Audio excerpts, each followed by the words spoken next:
चलो हम जा रहे हैं आज स्टार्ट करने इन्वायरमेंटल केमिस्ट्री। हम जा रहे हैं आज स्टार्ट करने इन्वायरमेंटल केमिस्ट्री।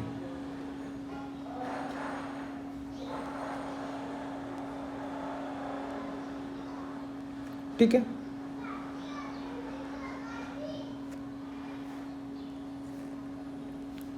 हम पहले इसके बात करते हैं इंट्रोडक्शन में कि पॉल्यूशन क्या होता है। First I am going to focus what is pollution. Pollution क्या होता है, पहले हमको ये बात करना है। जरा आप सोचिए क्या होता है।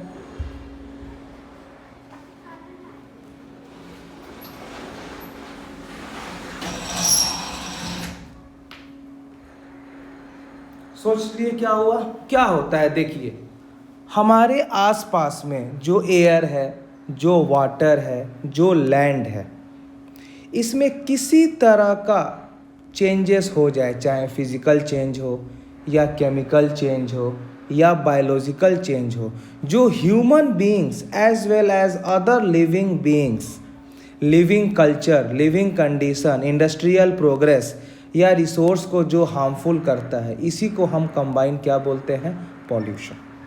वो बच्चा वाला नहीं, what is pollution, it is sweet poisonous, नहीं बच्चा वाला नहीं, आप लोग का क्लास 11th में हो। तो यहाँ क्या हो जाएगा, any undesirable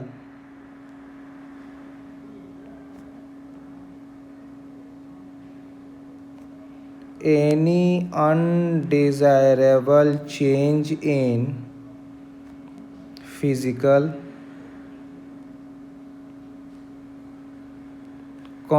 chemical or biological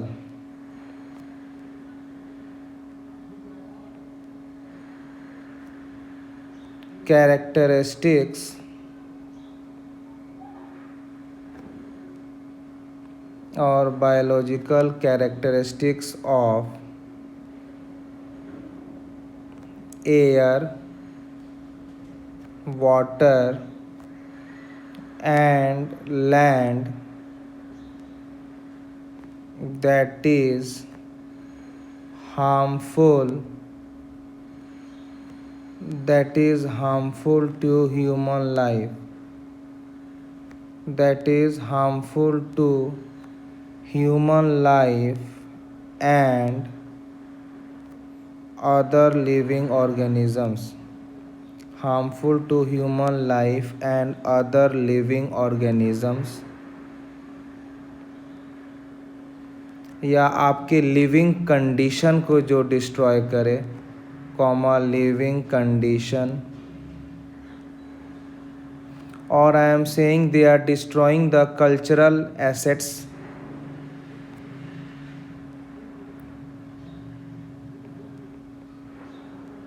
या industrial progress,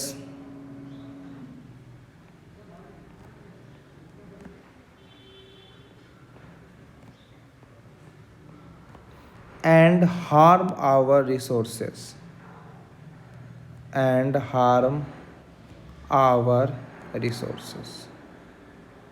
is called pollution,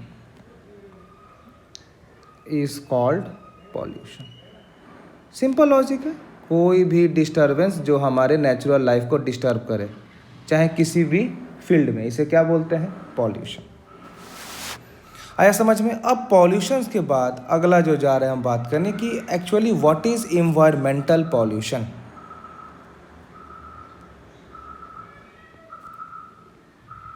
what do you mean by environmental pollution. Environmental pollution की हम बात कर रहे हैं कि इन्वायरमेंटल पॉल्यूशन क्या होता है। ठीक है, तो वही हो जाएगा जो इन्वायरमेंट में अनडिजायरेबल चेंज हो, और जो भी चेंज हो वो किसको इफेक्ट करे, प्लांट्स, एनिमल्स एंड ह्यूमंस को। इसी को क्या बोलते हैं, इन्वायरमेंटल पॉल्यूशन। तो हम क्या बोलेंगे इसमें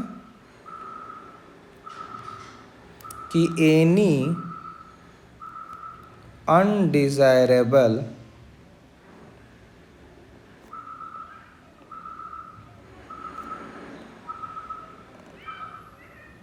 any undesirable changes that have harmful effect on plants, animals and human being. Plant, animals and human being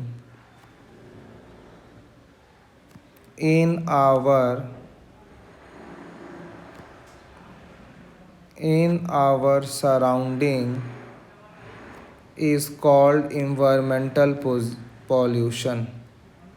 in our surrounding को हम क्या बोलते हैं? Environmental pollution. सबको पता है कोई भी अनडिज़ायरेबल चेंज जो हमने उम्मीद नहीं किया है वैसा अगर चेंजेस आ जाए और चेंज आने के बाद प्लांट्स में, एनिमल्स में या ह्यूमंस में डिस्टर्ब हो जाए, उसे क्या बोलते हैं? Environmental pollution.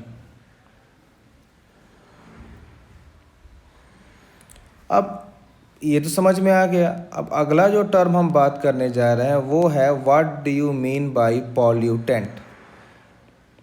Small small terms हैं लेकिन जेई में एक क्वेश्चन जरूर ये पूछते हैं, क्लियर है? What is pollutant? तो क्या होता है? पॉल्यूटेंट वो एक सब्सटेंस है जो पॉल्यूशन करता है और हार्मफुल करता है इन्वायरमेंट को। तो हम क्या बोलेंगे? Pollutants, the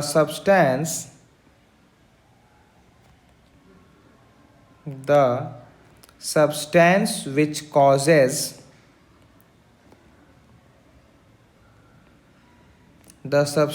which causes pollution and is harmful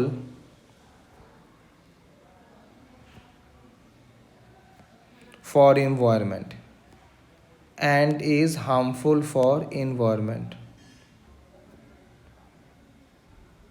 इसको हम क्या बोलते हैं? पॉल्यूटेंट। अब यही पॉल्यूटेंट को हम दो पार्ट में क्लासिफाई करते हैं। पहला को हम बोलते हैं biodegradable. First one is known as biodegradable और सेकंड को हम बोलते हैं नॉन बायोडिग्रेडेबल।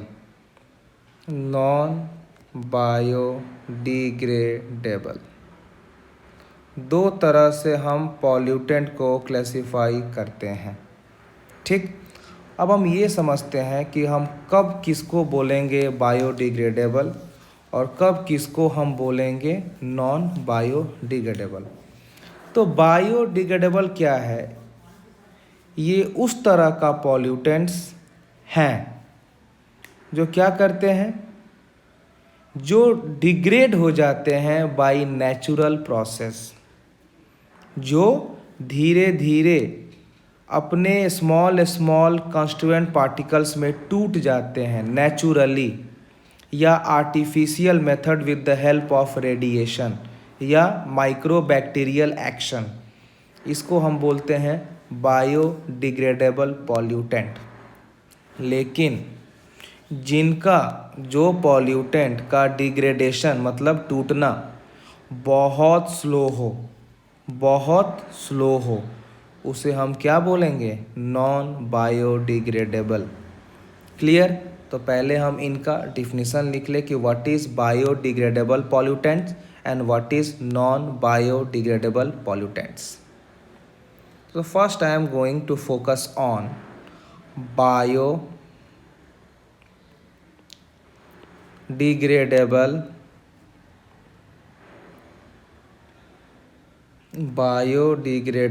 pollutant। पहले हम इसकी बात करें, व्हाट इज बायोडिग्रेडेबल पॉल्यूटेंट। तो इसमें क्या होता है कि those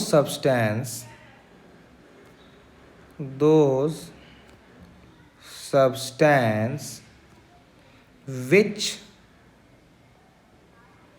are degraded, those substance which are degraded rapidly, those substances which are degraded rapidly by natural process,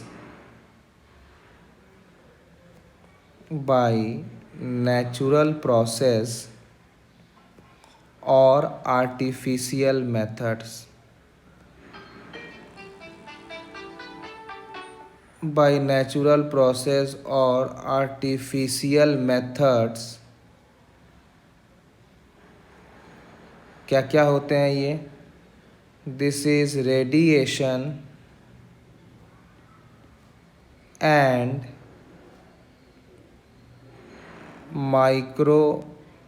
microbial action, ये हो जाता है आपका आर्टिफिशियल मेथड्स। इन्हीं को हम क्या बोलते हैं? They are called biodegradable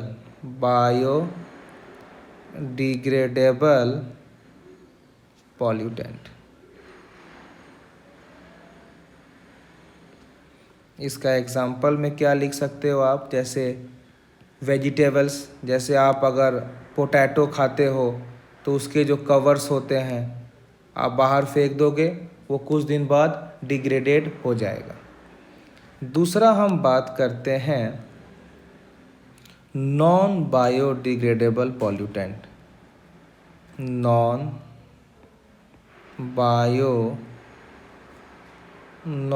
biodegradable pollutant.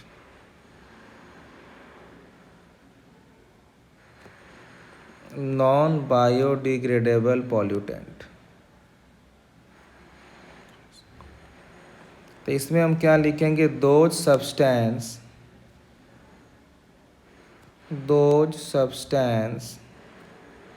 which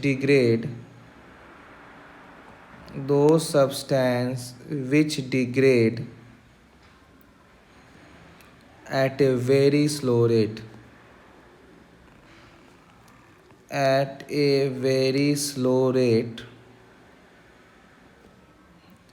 or does not degrade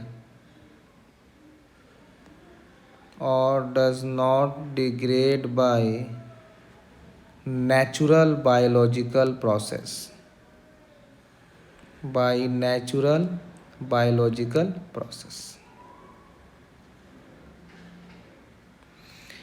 इसी को हम क्या बोलते हैं? Non biodegradable pollutant. मतलब ये नेचुरली डिग्रेड नहीं होता है, या होता भी है तो बहुत धीरे। एग्जाम्पल क्या होगा? आप लोग बचपन से पढ़े होंगे क्लास 8, 9, 10th में, रेडियो एक्टिव मटेरियल, या इसको आप क्या बोल सकते हो? प्लास्टिक्स। तो ये आपका हो गया एंड सो ऑन। तो these are pollutants and its classes, जो दो होता है, बायोडिग्रेडेबल एंड नॉन बायोडिग्रेडेबल। आया समझ में? चलिए नेक्स्ट हम जो जा रहे हैं बात करने, वो रहेगा regarding atmospheric pollution. Next I am going to focus on atmospheric pollution.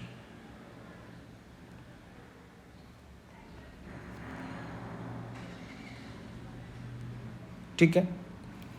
Atmospheric pollution को हम दो तरह से क्लासिफाई कर सकते हैं। मैंने क्या बोला? एटमॉस्फेरिक पॉल्यूशन को हम दो तरह से क्लासिफाई कर सकते हैं। सबसे पहला हम क्या बोलते हैं इसको? Troposphere. The first one is troposphere pollution,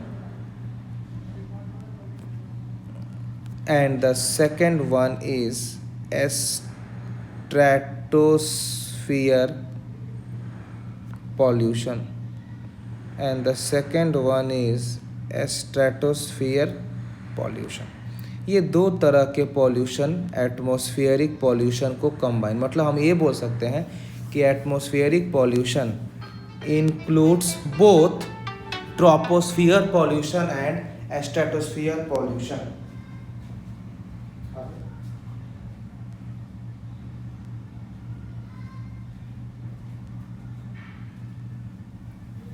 चलिए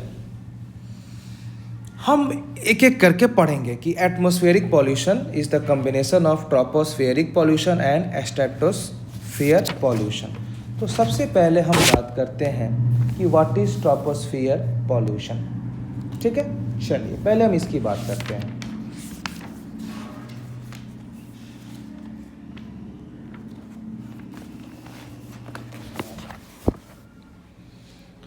तो the first topic which I am going to follow is tropospheric pollution.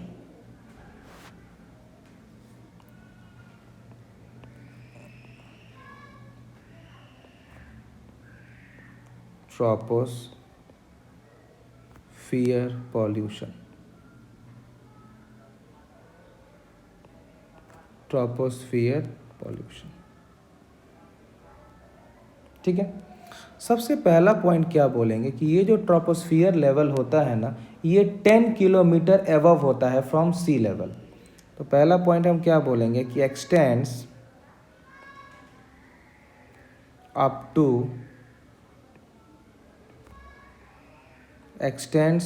To height of approx 10 kilometre from sea level. Approx 10 kilometre from sea level, पहला। दूसरा point, जो ये troposphere pollution होता है it is due to pollutant. जो ये troposphere pollution होता है ये किसके चलते होता है? It is due to pollutant. और जो पॉल्यूटेंट ट्रोपोस्फियर पॉल्यूशन को क्रिएट करते हैं वो पॉल्यूटेंट दो तरह के होते हैं। एक को हम बोलते हैं प्राइमरी पॉल्यूटेंट। फर्स्ट को हम क्या बोलते हैं? Primary pollutant. और सेकंड को हम क्या बोलते हैं? Secondary pollutant. The first one is primary pollutant and the second one is secondary pollutant. ये दो तरह के पॉल्यूटेंट है जो ट्रोपोस्फियर पॉल्यूशन क्रिएट करते हैं। हम बात करते हैं कि हम किस तरह के पॉल्यूटेंट्स को प्राइमरी बोलते हैं और किस तरह के हम पॉल्यूटेंट्स को सेकेंडरी बोलते हैं। तो सबसे पहले हम जा रहे हैं बात करने what is primary pollutant. The first I am going to focus is what is primary pollutant. Primary pollutant हम किसको कहते हैं? देखो ये क्या आता है, दोस पॉल्यूटेंट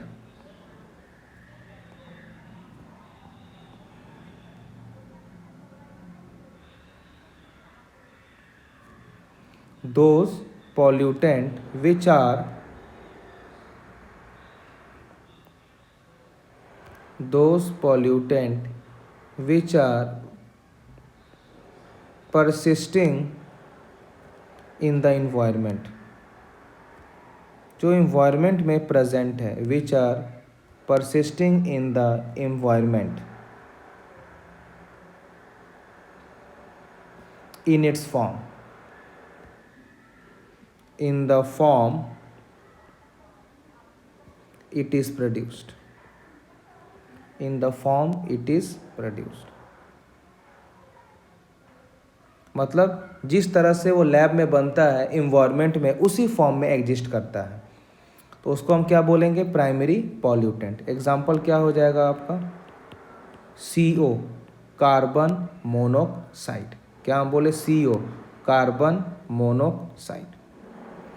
अब हम बात करते हैं तो फिर हम सेकेंडरी किसको बोलते हैं? What is secondary pollutant? What is secondary pollutant? ये क्या होता है? तो इसमें क्या हो जाएगा कि secondary pollutant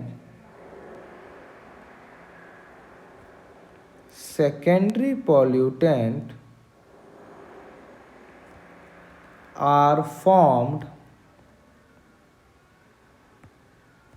from primary pollutant.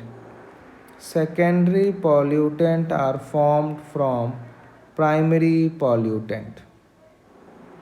अब कैसे बनता है? By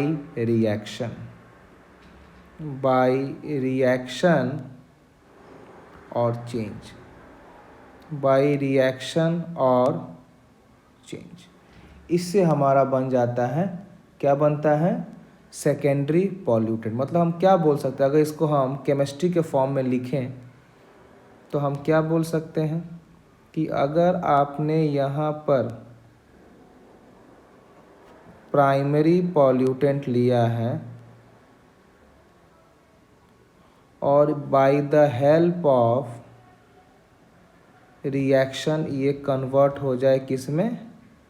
secondary pollutant. इसी को हम क्या बोलते हैं? Secondary pollutant. इसके भी कुछ एग्जाम्पल्स हैं, जैसे आप बोल सकते हो fog, FOG, fog. You can say pollen grain,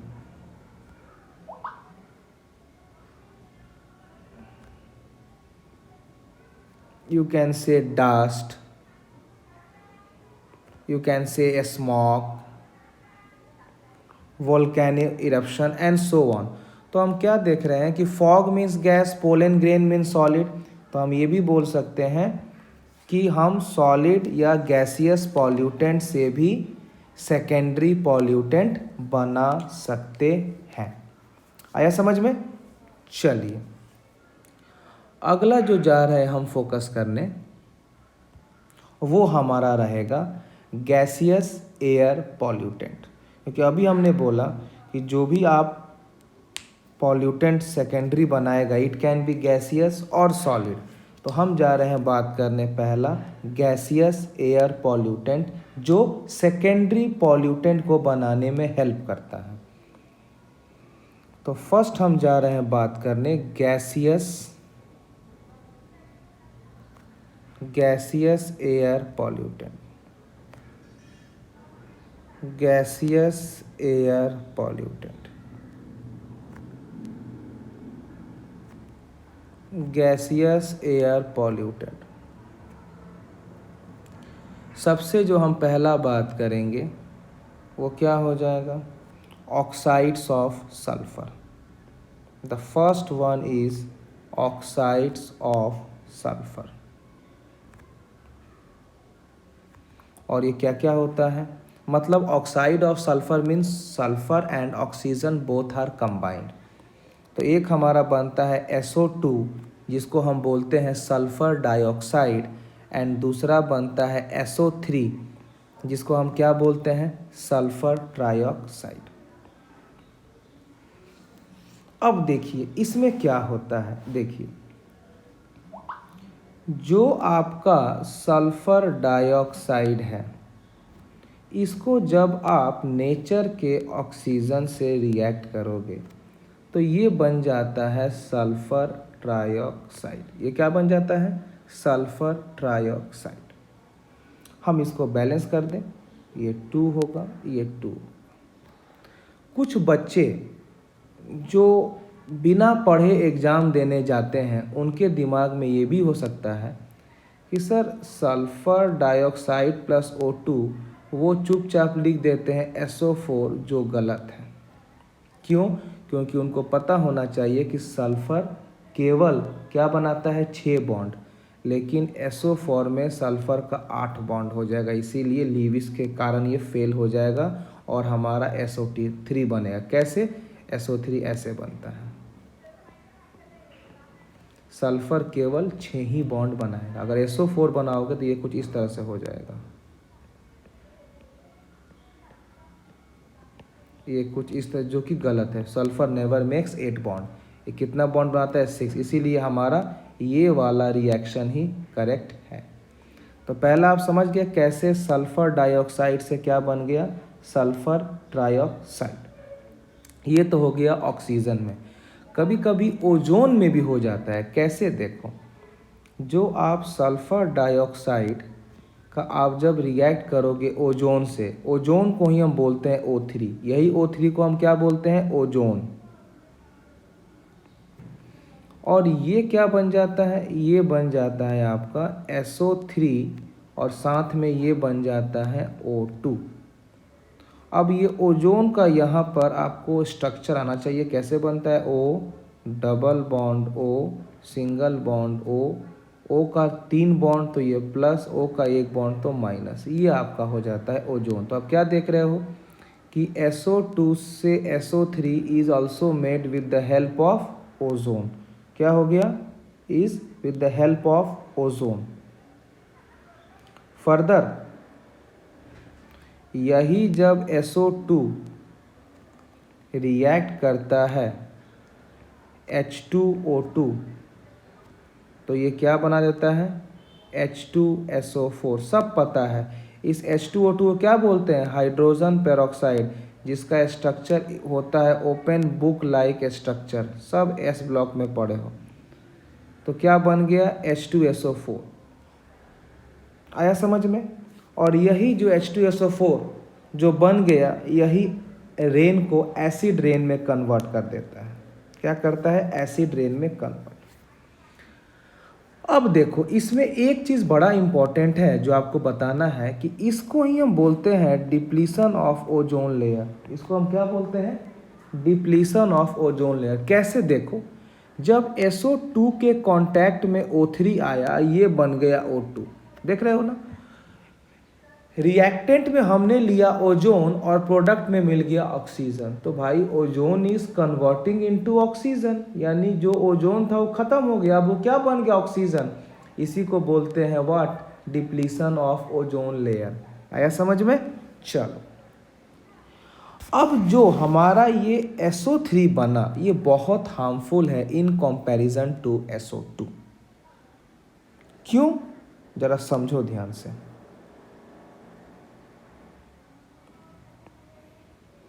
SO3 यहाँ पर वाटर होगा। SO3 formed, SO3 formed is more harmful. SO3 formed is more harmful than SO2 because it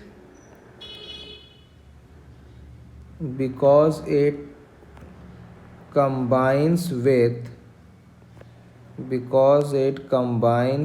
water to form H2SO4. It combines with water to form H2SO4। इसी को क्या बोलते हैं, chemical king of acid या H2SO4 sulphuric acid. It combines with water and causes acid rain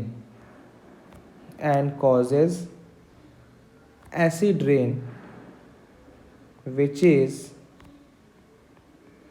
responsible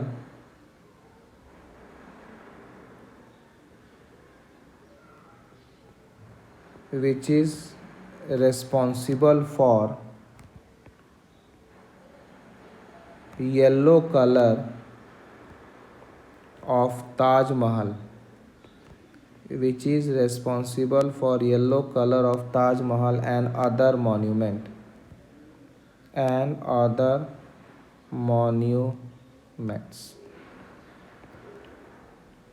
तो पहला हमारा ये है ऑक्साइड्स ऑफ सल्फर, जो कैसे हमारे एनवायरनमेंट को पॉल्यूट कर रहा है।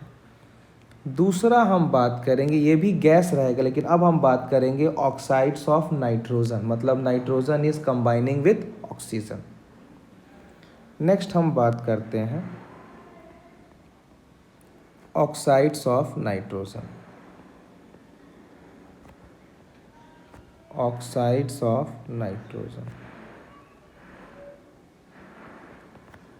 आपको पहले ही बताए थे कि नाइट्रोजन बॉन्डिंग में ऑक्साइड बहुत बनाता है।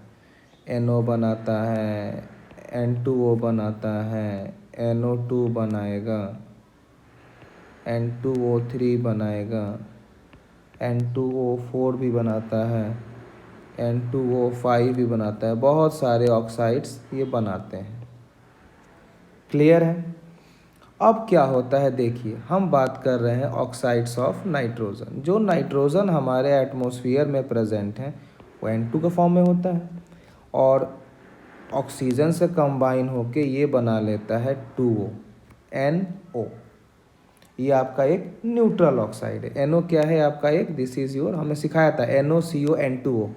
यही 3 ऑक्साइड हैं जो क्या होते हैं, न्यूट्रल ऑक्साइड।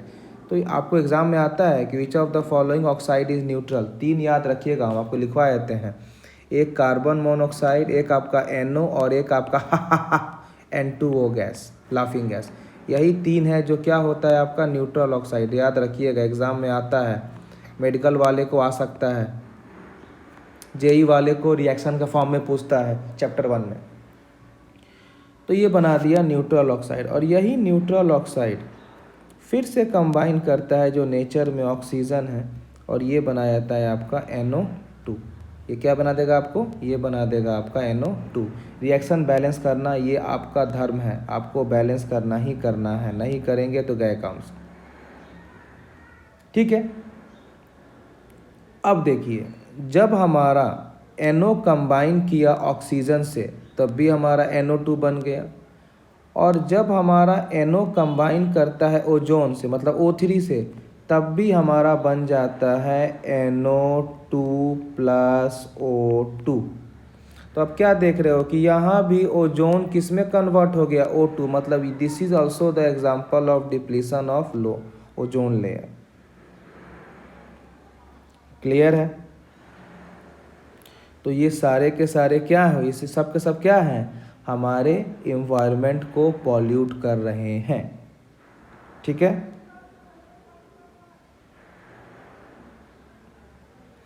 अब देखिए, जो हमारा NO2 बना it is more harmful than NO। क्यों? क्योंकि देखो NO2 तो एसिडिक हो गया ना और NO तो था आपका न्यूट्रल, वो किसी से रिएक्ट ही नहीं करता। What is neutral oxide? Neutral oxide वो होता है जो नाइदर एसिड नॉर बेस से रिएक्ट करता। और ये NO2 क्या हो गया, NO2 हो गया आपका एसिडिक। अब तो ये तो रिएक्ट करेगा। तो यहाँ पर हम क्या लिख रहे हैं कि जो हमारा NO2 is formed is more harmful. NO2 is formed is more harmful and cause pulmonary ओएडेमा, ये एक डिजीज़ है, या डायलेशन ऑफ आर्टरीज, या डायलेशन ऑफ आर्टरीज, ARTERIES, या ये आपको क्रिएट करेगा आई इरिटेशन, या ये क्रिएट करेगा आपको आई इरिटेशन, या ये क्रिएट आपको कर सकता है हार्ट प्रॉब्लम, या it can do injury to liver,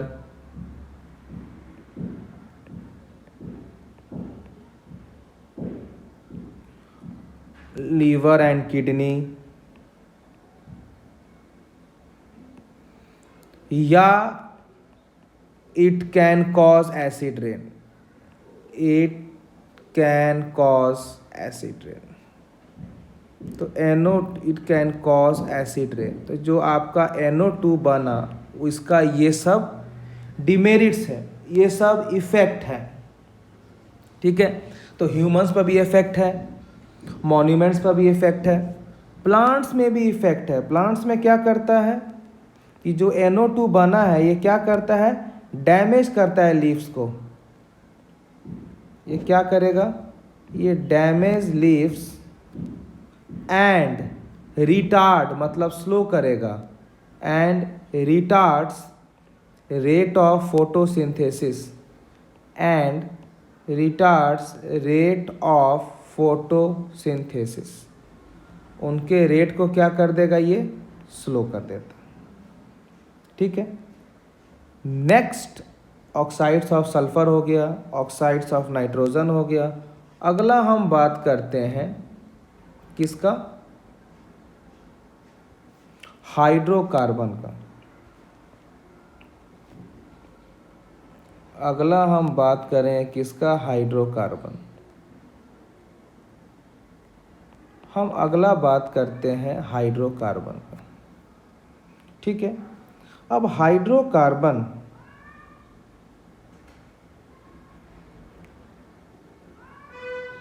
marsh gas भी बोलते हैं मीथेन को, याद रखिएगा। मार्स गैस किसको बोलते हैं, मीथेन को, CH4। पहले तो ये बताओ कि बेटा हाइड्रोकार्बन बनता कैसे है। It is form due to incomplete combustion. तो ये कैसे बनता है hydrocarbon, it is formed due to incomplete combustion. It is formed due to incomplete combustion. किसका, कार्बन एंड हाइड्रोजन का इनकम्प्लीट कंबशन से क्या बनता है, हाइड्रोकार्बन। आया second point, they are carcinogenic, they are carcinogenic and causes irritation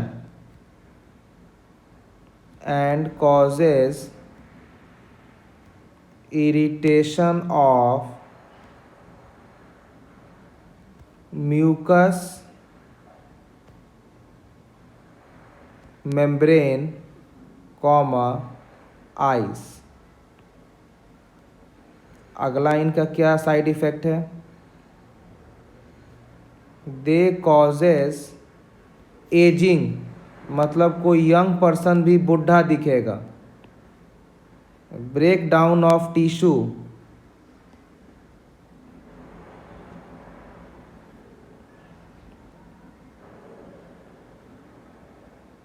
shading of flower,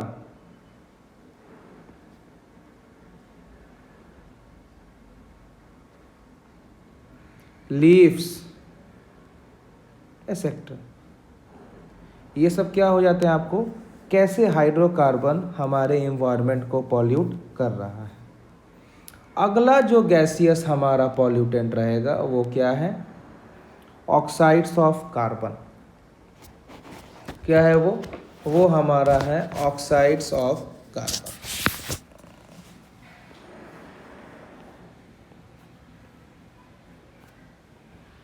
oxides of carbon ये दो होते हैं, एक होते हैं कार्बन मोनोऑक्साइड और एक होता है कार्बन डाइऑक्साइड। दो हमारे ऑक्साइड्स ऑफ कार्बन होते हैं। अब देखिए इनकी अगर हम बात करें कि ये कैसे पॉल्यूशन को इन्वॉल्व करते हैं, क्या नहीं करते हैं, तो इनकी हम बात करते हैं। सबसे पहला हम बात करते हैं कार्बन मोनोऑक्साइड का, कि ये तो पहले कलरलेस गैस होता है, ऐसा कोई कलर नहीं होता है। सबसे पहला क्या है कि ये एक कलरलेस गैस है। दूसरा ये एक ऑर्डरलेस गैस है, ऐसा नहीं कोई खास टेस्ट है, कोई इसमें खुशबू भी नहीं है, ऑर्डरलेस गैस है। तीसरा फर्स्ट पॉइंट है कार्बन मोनोऑक्साइड कलरलेस है, दूसरा ऑर्डर है। तीसरा produced by incomplete combustion, produced by incomplete combustion. ये इनकम्प्लीट कंबशन से क्या होता है, प्रोड्यूस होता है। और अगर आपको नेचुरली प्रोड्यूस करना है तो नेचुरली कैसे बनता है? Produced by ocean, produced by ocean और बाय डिकेइंग, ओशियन और by decaying of organic matter, और by decaying of organic matter. तो ये हम बना लिए किससे? Artificial, naturally. और ऊपर वाला कैसे बन गया? बाय आर्टिफिशियल, जो हम बनाए। अगला पॉइंट क्या है? It is poisonous. CO gas क्या है? It is poisonous. Why? Because it combines with haemoglobin. It is poisonous as it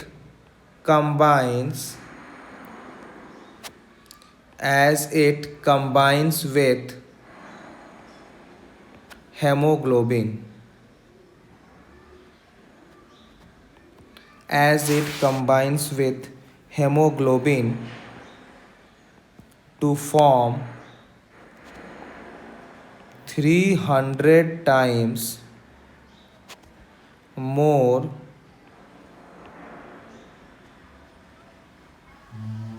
stable carboxyhemoglobin, more stable carboxyhemoglobin, which reduces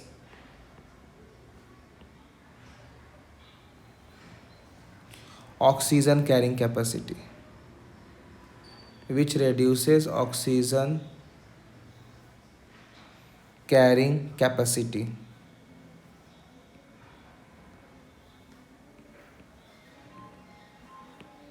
of blood and results into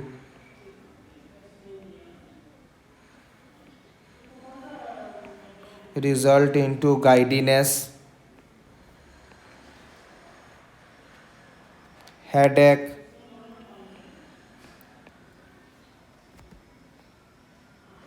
decreased vision,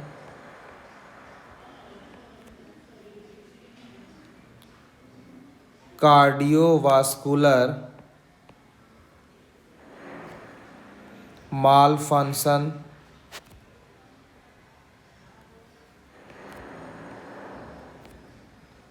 and एक्सफाइजिया। अब इसका meaning क्या हुआ? देखिए, जो आपके nature में carbon monoxide है, ये क्या करते हैं? आप जब इनहेल करते हो तो ये आपके हेमोग्लोबिन से कंबाइन कर जाता है, और जैसे आपके हेमोग्लोबिन से कंबाइन करेगा तो क्या बनाता है? ये कार्बोक्सी, क्योंकि ये CO है ना, तो ये बनाता है कार्बोक्सी हेमोग्लोबिन। और इसका काम क्या है? फिर ये आपके जो ब्लड कैरिंग कैपेसिटी है उसको ये धीरे धीरे स्लो करने लगता है। उससे क्या होते हैं? बहुत सारे साइड इफ़ेक्ट हैं, जैसे आपका हेडेक हो जाएगा, दिखना कम हो जाएगा, बहुत तरह की आपको प्रॉब्लम हो सकती है।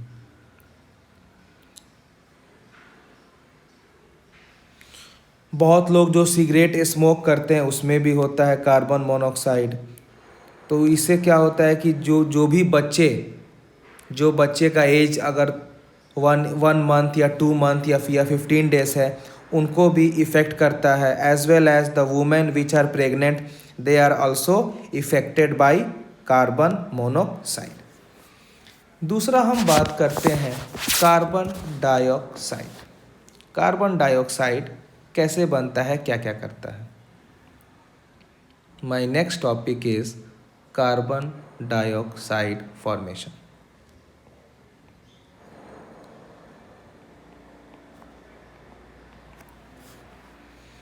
क्या होता है?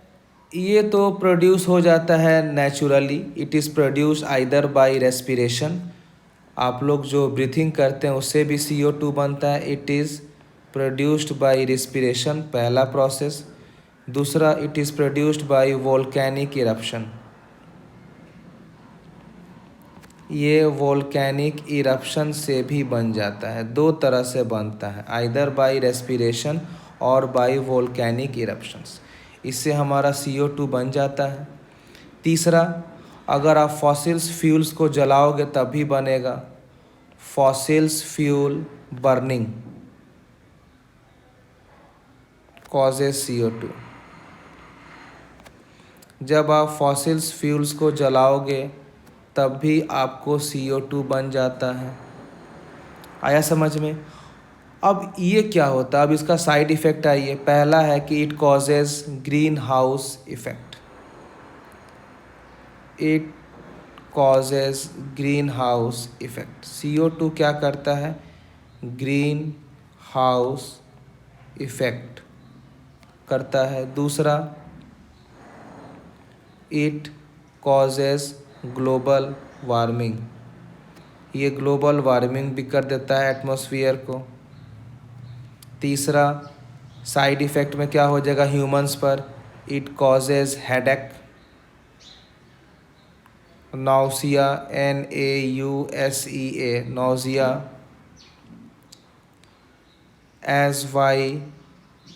एस्फाइजेक्शन।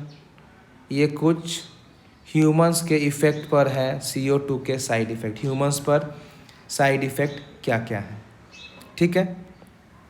तो ये हमारे पूरे के पूरे हो गए रिगार्डिंग गैसियस एयर पॉल्यूटेंट्स, ये कैसे प्रोड्यूस होते हैं और कैसे हमारे सिस्टम को ये डिस्टर्ब करते हैं। आया समझ में? चलिए अगला जो हम जाएंगे बात करने वो आपका रहेगा क्या? What is green house effect and what is global warming. ये ग्रीन हाउस इफ़ेक्ट क्या होता है and what is global warming. तो नेक्स्ट टॉपिक जो हम जा रहे हैं बात करने, ये आपका रहेगा what is green house effect, what is green house effect and global warming, and global warming क्या होता है। अब सबसे पहले जो आपके एग्ज़ाम में क्वेश्चन आता है पहले वो समझो। बोलेगा कि which of the following gas is green house gas. तो पहला टॉपिक हम जा रहे हैं पढ़ने, what is green house gas, examples of green house gas. First question जो एग्ज़ाम में आता है कि ग्रीन हाउस गैस का, अब आप अगर आपको एग्जाम्पल यहाँ से याद हो जाएगा तो आप एग्ज़ाम में बहुत सारे गैस दिए रहेंगे, आप वहाँ से सिलेक्ट कर सकते हो कि which of the gas is green house gas. तो इसका एग्ज़ाम्पल क्या होता है? सबसे पहला होता है CO2, दूसरा होता है मीथेन CH4, तीसरा होता है कार्बन फ्लोरोक्लोरो CFCS और चौथा होता है N2O। ये सब के सब क्या हैं? ये सब के सब हमारे ग्रीन हाउस गैस के एग्जाम्पल है, याद कर लीजिएगा एग्ज़ाम में पूछता है। क्लियर है? चलिए अब हम ये बात करेंगे कि what is green house effect होता क्या है, किसने क्या बनाया। तो ये एक फोरियर करके साइंटिस्ट थे जिन्होंने ग्रीन हाउस इफ़ेक्ट के बारे में स्टडी किया था। इसमें एक्चुअली क्या होता है ज़रा समझना। इसमें क्या होता है कि जो भी आपके CO2 बनते हैं और वो जब एटमॉस्फेयर में आते हैं तो आप ये समझो कि ऑलमोस्ट अबाउट 70 to 80% जो आपके सोलर रेडिएशन होते हैं वो क्या होते हैं, अर्थ सरफेस में एब्जॉर्ब हो जाते हैं।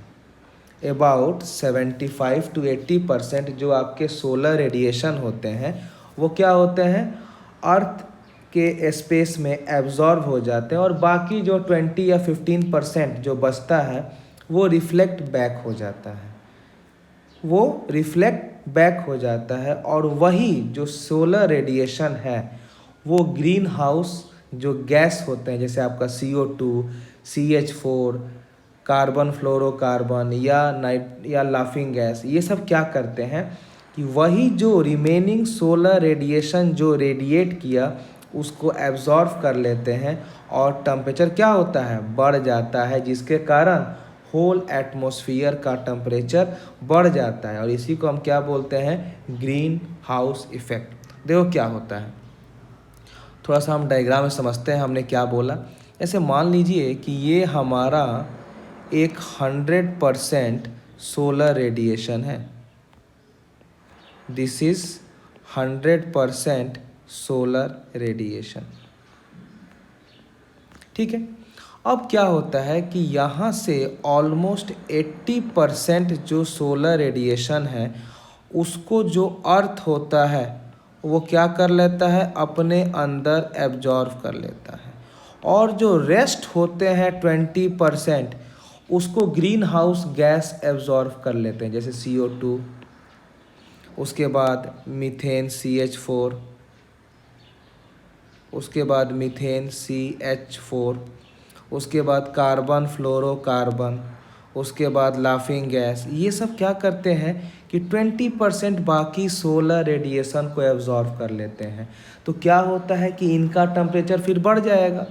इस गैस का जब एब्जॉर्व करेंगे तो टेम्परेचर क्या हो जाएगा, बढ़ जाएगा, और जब टेम्परेचर बढ़ेगा तो पूरा एटमॉस्फेयर क्या हो जाएगा, टेम्परेचर बढ़ जाएगा, और इसी को बोलते हैं ग्रीन हाउस इफेक्ट।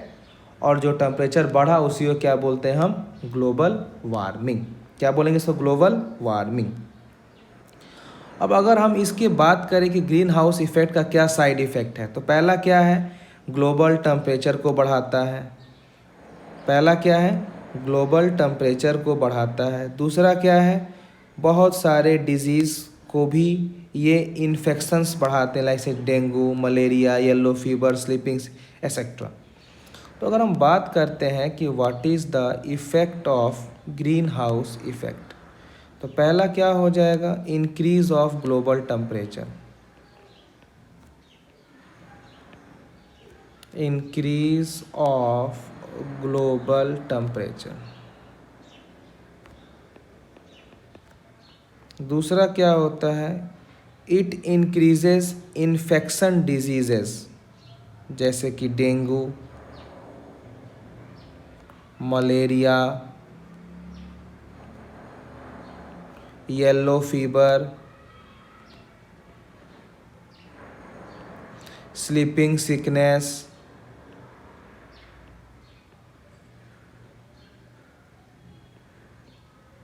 एक्सेट्रा।